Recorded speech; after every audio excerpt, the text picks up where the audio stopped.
Nithyananda Paramashivam Om Nithyananda Paramashivam Om Nithyananda Paramashivam Om Nithyananda Paramashivam Om Nithyananda Paramashivam Om Nithyananda Paramashivam Om Nithyananda Paramashivam Om Nithyananda Paramashivam Om Nithyananda Paramashivam Om Nithyananda Paramashivam Om Nithyananda Paramashivam Om Nithyananda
Any Hindu ritual, any puja will start with the worship of Ganesha. And that is why Swamiji has also started this session, the Paramashivoham level 2. Like just yesterday was just an introduction session, and today is like the actual beginning. And the first day, the deity is Lord Ganesha. So all of you, let us all now get ready for another power-packed day, experiencing the breakthroughs that Swamiji has kept in store for all of us. So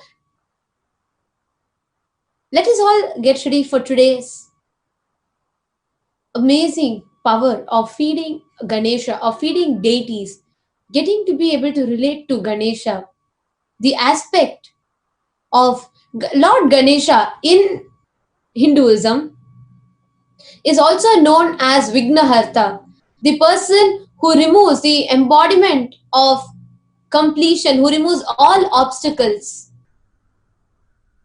And today we have Swamiji, the very embodiment of Ganesha, who's happened exclusively for all of us to give this power, to give this science of living in the space of completion to all of us. And I'm sure talking about Swamiji and talking about Ganesha, many of us will be curious to know about how Swamiji had experienced, how Swamiji had lived this in his young age. It is time to listen to Swamiji's Leela, the story of how Swamiji did it. Let us all get ready for an amazing and a very interesting session on autobiography of Swamiji. Anything that Swamiji gives to us, just one thing all of us need to be assured. Anything that Swamiji gives to us, it is just a signs that he has lived himself, which he has demonstrated, he has lived, and now he is giving that to all of us, for all of us to experience. So all of us can get ready for this entire segment where we are directly going to listen to what Swamiji, how it happened in Swamiji's life, how Swamiji was able to encounter, how he had his experience with Lord Ganesha, the signs that he is giving to all of us today. We have Swamiji's very own biographer with us, Nithya Bhaktikananda Swami,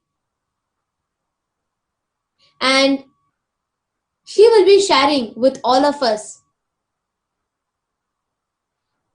this entire science on how exactly it happened in Swamiji's life.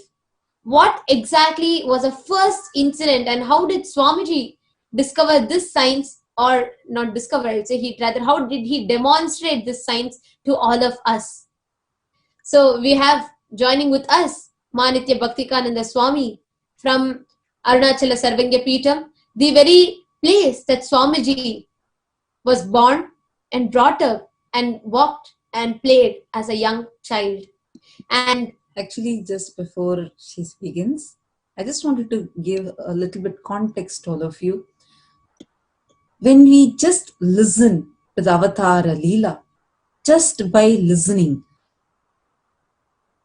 the whole incident, how he has done the Leela, when that starts getting into us, we will see those subtle bruises in our brain that awakens, and that will let you have that, like it will just like get you ready, so that the moment Swamiji initiates you, you will start manifesting those powers. yes. So how many of us are excited and waiting to listen from biographer of Swamiji? Can we have a wave of hands? Okay, Yes. that Bhaktikananda Swami. Nithyananda.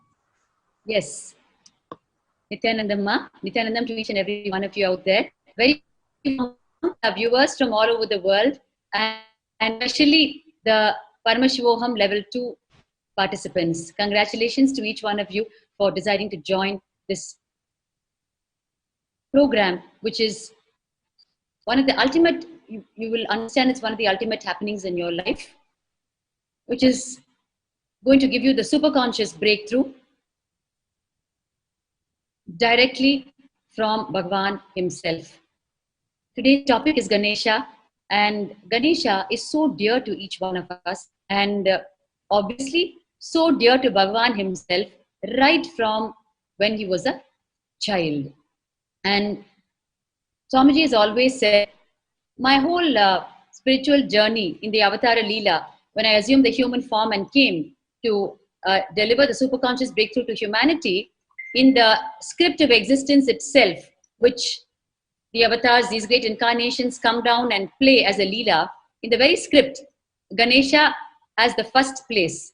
My whole life story, especially in the area of spirituality, which of course is the essence, embodiment, and the whole subject of the avatar's life, started with Ganesha, where Swamiji has shared so beautifully that he was gifted the small Ganesha deity, and how through that Ganesha deity he experienced the Savikalpa Samadhi, where through a chosen deity form you experience the oneness with the cosmos, and you see the cosmos showering on you through the chosen deity form. That is a Savikalpa Samadhi, where you enter into Samadhi, oneness experience, through a deity form. When there is no deity, but the experience happens, it is called Nirvikalpa Samadhi. So I'm just going to step you through a small presentation. And before that, I will share with you this profound earliest incident in the life of Bhagavan to do with Lord Ganesha. Ganesha is the Lord of completion. He's the Lord of spontaneity. And he's the Lord of simplicity. And he's such a playful and light God, and it teaches you to be playful and light in life. With and a Lord who is who's pleased very simply. It's very easy to please Him, and it's very easy to worship Him. And He can be anything to you: your friend, philosopher, guide, your playmate, your soulmate. Right from being your playmate to being your soulmate, He can be anything to you. It is so easy for anyone who's just starting out relating with the deities of Sanatana Hindu Dharma. It is so easy to start with Ganesha. And of course, which is the reason in the Avatara Leela itself, the first deity that is introduced is Ganesha in Bhagavan's life. Understand what the need for humanity is. With Ganesha, the Ganesha is not a deity for him. It is a living God. Today, many of us have started experiencing the living gods in deities through the initiation and grace of Bhagavan and the profound cognitions that He's been drilling into us every day to make us understand the realness of Hinduism and the techniques in Hinduism. And deities are one of the foremost tools of enlightenment, techniques for enlightenment given to us by Hinduism. And through this incident in Swamiji's life, when he was just about 3 to 4 years of age, we will understand how the realness of Hinduism dawned in his life and how he's giving it to us as an initiation today, and we are all experiencing it in our life. Every incident in the Avatar's life is only to make us understand deeper and deeper the realness of Hinduism. So, this is the Ganesha which was gifted to Bhagavan when he was a small child, and he had such a strong feeling connection to it. It was not just a stone deity, it was Ganesha energy himself with whom Bhagavan lived every single day. And one day in Tiruvannamalai, when Bhagavan, Bhagavan never used to miss the spiritual discourses that happened in Tiruvannamalai when he was a child. He was a compulsory attendee of all the spiritual discourses of all the great spiritual orators and saints and seers who used to give the discourse in Tiruvannamalai. Tiruvannamalai is Bhagavan's birth town. And so he heard the story of a young boy, child saint called Nambiyandar Nambi. He heard the story being narrated by one Gणपतय Ayya in Tiruvannamalai. He was sitting, listening to the spiritual talk of Gणपतय Ayya. You're seeing his photograph in front of you. And Gणपतय Ayya was narrating the story of Nambiyandar Nambi, a child saint in Hindu history. And he was saying how Nambiyandar Nambi's father told him to one day go and offer the Naivedyam, the food offering to the temple that he was in charge of, because he himself could not go that day. He fell sick that day. So he sent his child, Nambiyandar Nambi. And he said, you please go to the temple and offer the Naivedyam and do the puja. You're seeing now in front of you the lofty temple tower of the Arunachaleshwara temple in Bhagavan's birth town, Tiruvannamalai. And these grounds that you see here is where these spiritual discourses used to happen, where Swamiji used to attend them as a child. So the story goes on, the life happening of Nambiyandar Nambi. He goes to the temple and Ganesha is the deity, and he places the food in front of Ganesha and he says, Ganesha, please eat. I've come to offer you food. My father is not well today. And he waits for a few minutes, but the food is not eaten by the deity. So he once again offers the food and waits. Again, the food is not eaten. Then he starts getting a little worried. He says, I have to go back home. My father is not well. I have to go home quickly. Ganesha, can you please eat the food? Hours pass by and the deity is not consuming the food. Nambiyandar Nambi thought that when his father went every day to the temple and offered the food to the deity, he was so clear in his head that the deity actually ate the food that was offered by the father. He did not know that the father symbolically offered the food to the deity and brought it back home and mixed it with the food that was at home. So he was here waiting for the Ganesha to actually eat the food physically. He started getting very worried, and then finally he said, one day he was gripped with so much of Shraddha, authenticity and honesty that he will not bend for anything. And he said, you have to eat the food. So you have the depictions of the beautiful life happening of Nambiyandar Nambi. And to your left, you can see Nambiyandar Nambi finally starts banging his head on on the stone floor. And he says, I'm going to be doing this Ganesha till you eat the food. Because I'm sorry if I've done any mistake. because of which you're angry with me and you're not eating the food. But until you eat the food, I have to wait because I cannot take back the food home. My father will be very upset that you did not eat the food today. And he starts banging his head on the stone steps. And as he's doing that, Ganesha appears and he eats the food. And then he goes back with the empty vessel. And then his father asks him, where is the food offering that you offered to Ganesha? Where is it? I want to eat it. And he says, Ganesha ate it. The father says, what do you mean? He says, I offered it to Ganesha and Ganesha ate it. So how will I bring it back? The father is shocked and he says, what are you telling me? Come on, take me and show me. And the father, with all his sickness, actually makes him take him to the temple. And you can see here, the father is standing and watching by. Again, Nambiyandar Nambi is offering the food and Ganesha eats it. The father is shocked and he prostrates at his son's feet and said, I've been offering the food every day. I'm the temple priest. And this is the first day Ganesha has physically appeared and eaten. And the moment Bhagavan heard the story, he rushes back to his own home and he picks up the small Ganesha, which we just saw. And he says, if Nambiyandar Nambi's Ganesha can eat, my Ganesha can also eat. And he takes the Ganesha and he starts offering food to the Ganesha, requesting Ganesha to eat. After a few hours, the Ganesha is not eating. And Swamiji starts trying all sorts of ways to make the Ganesha eat. He remembers how his grandmother would threaten him. If the children will not eat in the home, she would say, I will lower you into the house well if you don't eat. So he tells the Ganesha, I will lower you into the house well if you don't eat. Even then the Ganesha doesn't eat. And then he says, all right, maybe you're not liking the food that is cooked by my mother in my home. So let me run to the Arunachaleshwara temple itself in Tiruvannamalai and get you the very food that they offer to the main deity there. He runs there and goes and gets it and comes and gives it to the Ganesha deity. And again, the Ganesha deity is not eating. And he tries every single possible way of threatening, of petting the deity, pampering the deity. Nothing is happening. The food is remaining there.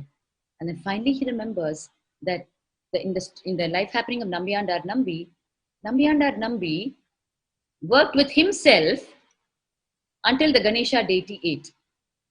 He did not torture the Ganesha deity. Suddenly it clicks in Bhagavan and he says, come on, till you eat, I will not eat. Let the Vitarka flower in me. So it is about the whole flowering of Vitarka, of will persistence. Vitarka means the whole positive cognition of the whole thing. And he just immediately, as soon as he decided, on day 3, when he went without food, he entered into an altered state of consciousness, into the Savikalpa Samadhi. And in that state, he saw the darshan of Ganesha, Ganesha coming live out of the deity and having the food served by Swamiji. Here we have a scriptural reference for how, when authenticity possesses a person, powers manifest.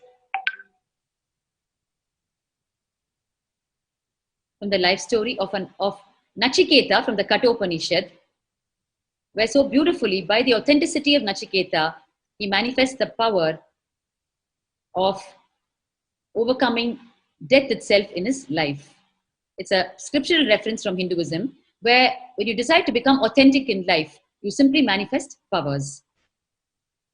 So authenticity possessed young Swamiji, and after all that, here you're seeing in front of you, the very person in the Arunachaleshwara temple. To the right, you're seeing the Arunachaleshwara temple kitchen called the Madapalli. And to the left, you're seeing Sundaramaya, who was then manning the kitchen in the temple. And it was he who gave the food that was served to the main deity in the temple, which Bhagavan brought back running home to serve to the deity. But of course, Ganesha didn't eat that food also. He waited for Shraddha to overcome Swamiji and for the will persistence to overcome and for him to move in Vitarka, where he has the strong click.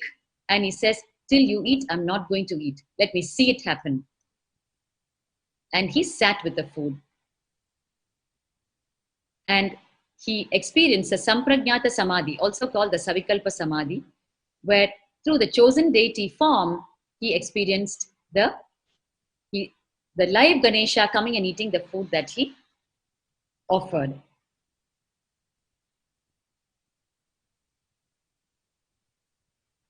Through this profound life happening of Bhagavan, after this incident happened, not only this Ganesha ate the food, many other Ganeshas, totally 4 Ganeshas ate the food that Swamiji served. And we are just now going to have the darshan of all the 4 Ganeshas at a time. Today, we are all poised to manifest this power in our lives. Yes. This is Raja Mudaliyar Tata, Bhagavan's grandfather, maternal grandfather, who was really Swamiji's first guru, you could say in a sense, because as soon as he was born, it was his grandfather who was mostly around him. And he saw his grandfather worship Ganesha with such intense devotion. And Swamiji was brought up, soaking in that devotion of his grandfather, watching him doing his puja every day. Puja is the worship, everyday worship. Here you're seeing the very puja room of Raja Mudaliyar Tata, where he would sit with young Bhagavan. And young Bhagavan was literally a baby at that time. This is the puja room of Raja Mudaliyar Tata. You can have darshan of it because this is the first puja room that Bhagavan witnessed in his life. It was after this, when he started walking and talking, that he built his own puja altar at home. And that became the center of attraction for not only his household, it became the center of attraction for the entire temple town of Tiruvannamalai. It was a spoken of topic in the entire town. And this is the grandfather's Ganesha deity, to whom he would offer puja every day. And this is, of course, Bhagavan's own Ganesha that first ate the food he served. And after that incident, 3 other Ganeshas ate the food that Bhagavan served. The Ganesha you're seeing here in the bottom left is the Swamiji's own Ganesha. And this is grandfather's Ganesha, which we just saw. And this is the Ganesha which his parents were worshipping in his own house. And this is the Ganesha in his uncle Kumaraswamy Ayya's house. Since these Ganeshas were so accessible to him, he immediately rushed to all of them. They're all in parallel streets in Tiruvannamalai. Of course, his uncle stayed, and he and his uncle's family were there in the same home complex, and his grandfather was just in the parallel street. So it was such a lovely ambience of a joint family in Tiruvannamalai, where you could just walk. It was a hop, skip, and jump to anyone's house, and everyone knows each other in Tiruvannamalai. So these are the Ganeshas. So let us have darshan of all these 4 Ganeshas today, as we are all set to receive the powerful initiation from Swamiji to the power of manifesting, relating with deities, and seeing them eating the food that we're offering. Let us have darshan and pray to these beautiful Ganeshas that we internalize the initiation of Bhagavan today and manifest this power so joyfully in our life. And it will be the turning point in our life. Like how Bhagavan explains. Here you can see Swamiji holding the very Ganesha deity that ate the food to his forehead and worshipping it. This is taken on an instance when Swamiji was explaining this whole Ganesha happening in his life to a large group of people, and he pays obeisance to the Ganesha deity. And here is another beautiful photograph you're seeing, which is the first public function Swamiji did for Ganesha, that is a Ganesh Chaturthi. It is in the year 87-88, where, Ganesh Chaturthi is a festival, Hindu festival, where you celebrate the advent of Ganesha on the planet, Ganesha's birthday, in simple words. And he actually, inside the Arunachaleshwara temple in Tiruvannamalai, he gathered his team, which he kept so inspired to do all the spiritual and religious practices of Hindu Dharma. You can see the entire team is Bhagavan's team, to one of the earliest sanghas that grew around him. Remember, from the time the avatar lands, he's a walking, talking enlightenment ecosystem, and everywhere he moves, he will make the people part of the enlightenment ecosystem and manifest the spiritual powers in their life. And this was a team that was so inspired by Bhagavan, where they left all other play and immersed themselves in these divine plays. And Bhagavan, inside the Arunachaleshwara temple, you can find this Ganesha deity under a banyan tree. When you enter through the Amman Gopuram, and Bhagavan did the sandalwood alanka, the sandalwood decoration, sandal paste decoration for this Ganesha, along with this team. And it was literally actually the first public function that Bhagavan conducted. Today he has conducted thousands of public functions. catering to the whole world. But this is really the first public function in his life where he invited the temple authorities and the official temple drummers, the wadal players. They all graced and they played for his function. This is a very historic photograph. And here you're having a close-up darshan of the Ganesha, to which Bhagavan offered the sandalwood paste decoration. Through all of this, continuously the focus of the avatar, of the incarnation, is to help us understand deeper and deeper and deeper every truth in Sanatana Hindu Dharma. He makes it happen in his own life as part of the avatar Leela, and then he gives it to you as an initiation, so it can happen in your life. That is the deepest compassion of the incarnations, where the incarnation himself is Paramashiva, but from childhood, his entire life is scripted, orchestrated in such a way that through every life happening, he explains to you that it is possible for you also to raise your frequency and live in oneness with Paramashiva and manifest all these spiritual powers and live such a royal life as Paramashiva himself. So through this profound happening of feeding Ganesha in his life, Bhagavan has made us understand that we too can manifest this power in our life. And through such powerful initiations, so many of us have had the experiences where Ganesha and other deities have eaten the food served by us. Because these incidents are so important, because when this happens, so much of trust on the truths of Hindu Dharma starts flowering in us. It becomes real. It is not a mere truth out there which you can just internalize with awe. It becomes your own experience, and it is so important for the realness to flower inside you, because the flowering of the realness of these truths in you is the flowering of your enlightenment. So unless it becomes an experience, unless it becomes real in you, unless you have the vitarka, the positive cognition about it, that it is possible and it happens, and I will make it happen, I can make it happen, and it has happened in the life of Bhagavan. Always there is a reference. Unless you have these profound experiences as an experience in your life, it becomes difficult to just keep on understanding enlightenment as a concept.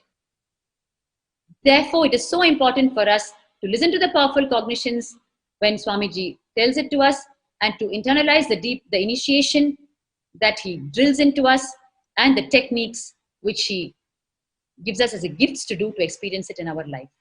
Let us now watch this very small video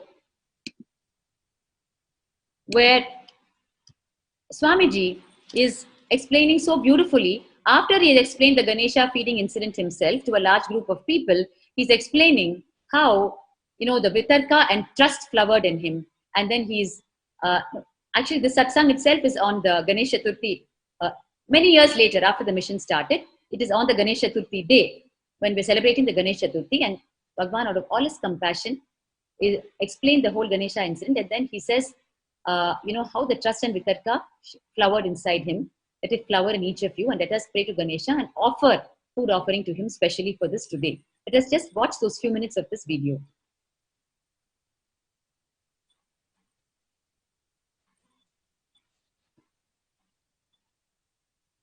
A spontaneous dish.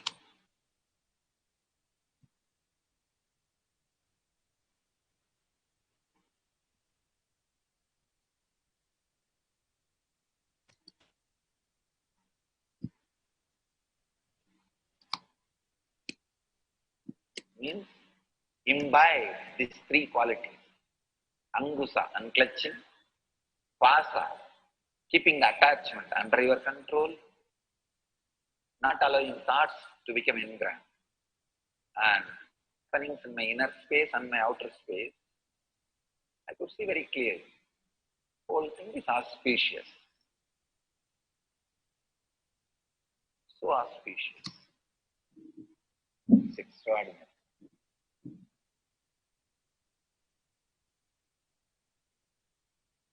So bring allowing thoughts to become ingrained. And he's doing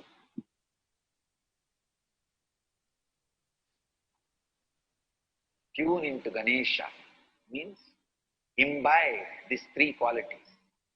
Angusa, unclutching.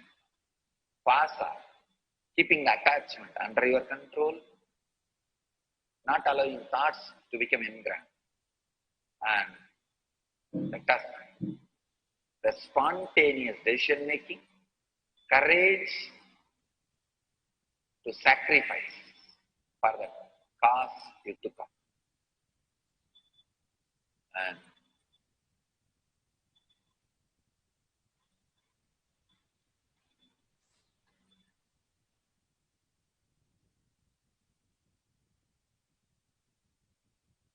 naturally, your life will be sweet, like Ganesha's Modaka.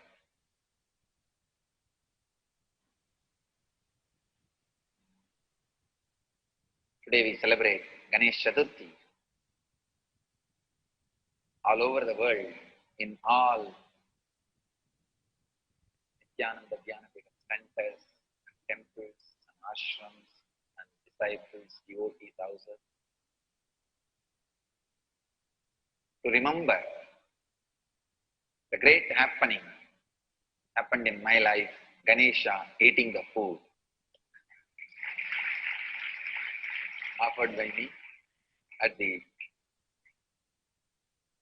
young age. So today we will be offering 1008 items of food for Ganesha.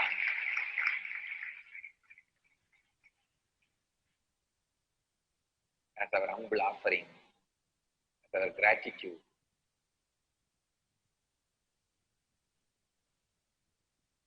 That gave me so much of vidarka. The fools can go on criticize, but I tell you, vidarka is worthy of anything. The fools may criticize, I was hallucinating, or some rat ate and went away when I was unconscious. I know thousands of fools will come who will interpret and reinterpret and reinterpret psychological angle and psychosomatic angle and all angles. How they were interpreting and reinterpreting and commenting on Sri Ramakrishna's life. They will interpret my life also, I know. I'm not bothered about those fools. I know the power of vidarka. Vidarka, the strong trust he created in my inner space.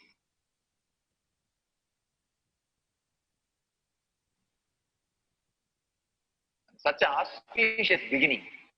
My first extraordinary experience in this body is Ganesha eating the food. Such a auspicious beginning. That is why my life is continuously extraordinary auspicious incidents.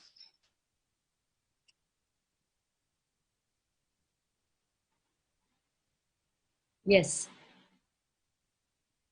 So with that, let us understand how auspicious Ganesha is and how fortunate we are to be receiving the Ganesha initiation today from Bhagavan himself, and how much confidence, trust and vitarka, the positive cognition, we can internalize into our system today through this initiation and through whatever we heard till now, so that these truths of Sanatana Hindu Dharma can become a part of us, a part of our life, which will give us a super conscious breakthrough in our life. Just once, if you feed Ganesha and he eats, your whole inner space will take a jump. Not for nothing, in Sanatana Hindu Dharma, all these practices and all these truths and all these experiences have been recorded for thousands of years by all the great saints and seers and rishis and munis who have come and gone and who are in the body right now, right up to Bhagavan himself. So it is high time we stop superimposing the binary logic on the happenings of the multidimensional logic of Hindu Dharma and stop destroying our possibilities, stop destroying our superconscious breakthrough. As we saw in Bhagavan's talk just now, those who want to continue to say, want to superimpose the binary logic and discard and destroy the happenings of Sanatana Hindu Dharma, the truths of Hindu Dharma, and with that destroy all of our possibilities,